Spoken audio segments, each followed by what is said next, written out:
السلام عليكم ورحمة الله وبركاته. أخباركم إيه؟ عاملين إيه؟ وحشتوني جدا. حلقة جديدة النهاردة من سر الطبيعة مع أبو عيسى. أنا أبو عيسى وجاي أقول لكم على سر جديد ممكن نكون معظم الناس ما تعرفوش. النهاردة جايب لكم سر من أسرار الطبيعة، كنز الناس مش عارفة تستخدمه إزاي ولا إيه فوايده الكتير. ممكن يغير صحتكم وحياتكم. بذور صغيرة جدا بس تأثيرها ومفعولها وفوائدها كتيرة جدا. بذور الشيا. تابعوني للآخر عشان تشوفوا فوائدها المدهشة ايه وازاي نقدر نستخدمها بطريقة آمنة من غير ضرر. قبل ما نبدأ استأذنكم تعملوا لنا اشتراك في القناة وتعملوا لايك للفيديو وتشيروه لكل الناس محبين الطبيعة. بسم الله الرحمن الرحيم. نبدأ يا فندم. أول حاجة ايه هي بذور الشيا؟ بذور الشيا موطنها الأصلي أمريكا الجنوبية. تمام. كان غذاء أساسي لحضارة المايا والأزتك.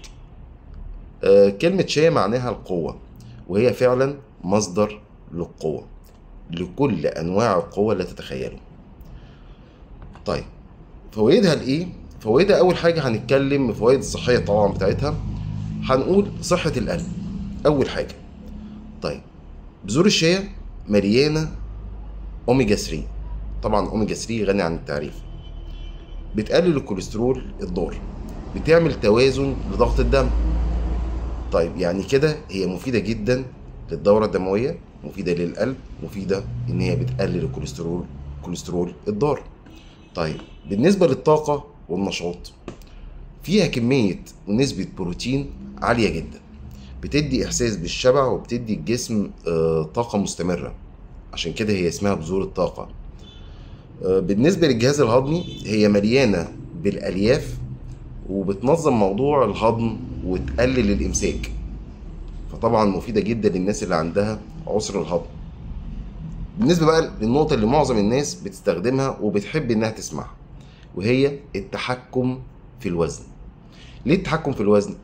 احنا قلنا فيها كمية ألياف وكمية بروتين، الاتنين دول مع بعض بيخلوا وبيدوك إحساس بالشبع فظيع، فبالتالي بتساعد انها تقلل كمية الاكل اللي احنا اساسا هناكله، ان هي بتملى المعدة زي ما بنقول.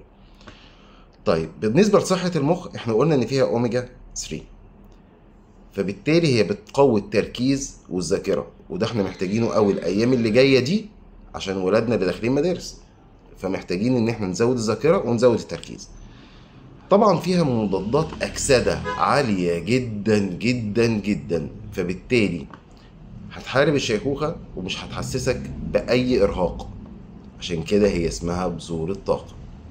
طيب طريقة استخدامها في دقيقتين بالظبط كده هنتكلم ايه طريقة الاستخدام بتاعتها. ممكن نضيفها على مية، بس لازم نسيبها تتنفخ. البذور بتاعتها نفسها تشرب المية بتاعتها، تشرب الميه الموجوده فيها وتتنفخ، وبعد كده نشربها. وممكن تضاف على زبادي او عصير او سلطه عادي. بتدخل في وصفات العيش الصحي او الخبز الصحي يعني. بس لازم احنا بنأكد تاني، لازم تتنقع شويه قبل الاكل، تتنقع شويه في ميه قبل الاكل عشان يبقى الهضم بتاعها كمان سهل وتساعدك فعليا في الهضم، وان هي تملى المعده للناس اللي عايزه تخسس. احنا كده النهارده اتكلمنا على كل حاجه في بذور الشيا. قليل قوي الناس اللي تعرف الفوائد بتاعتها ايه. لكن احنا الحمد لله قلنا كل الفوائد اللي احنا نقدر نستخدمها ونستفيد بيها في موضوع بذور الشيا. لو جربتوها قبل كده قولوا لي النتائج بتاعتكم كانت ايه، ولو لسه ما جربتوهاش قولوا لي تحبوا تجربوها ازاي. هل نشربها ولا نحطها على زبادي ولا نحطها في السلطات الاكل بتاعنا ولا نعمل بيها عيش صحي؟ ما ننساش نعمل لايك وكومنت طبعا للفيديو ده، وتشتركوا طبعا في القناة، وتشاركوا كل محبين للطبيعة ان هو يوصل لهم الفيديو ده عشان فايدة تعود على الجميع. معاكم ابو عيسى، واشوفكم ان شاء الله في حلقة جديدة من سر الطبيعة مع ابو عيسى. السلام عليكم.